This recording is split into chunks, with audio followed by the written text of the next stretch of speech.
хабарластық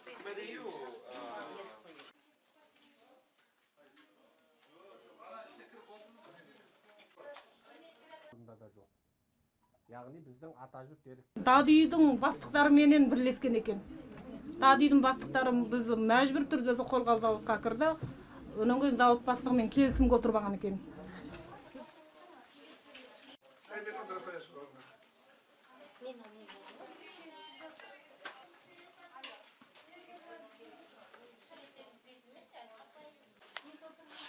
Екі мың 17 жылы 11 айда Қытайдың саяси үйрену атты лагеріне қамаған.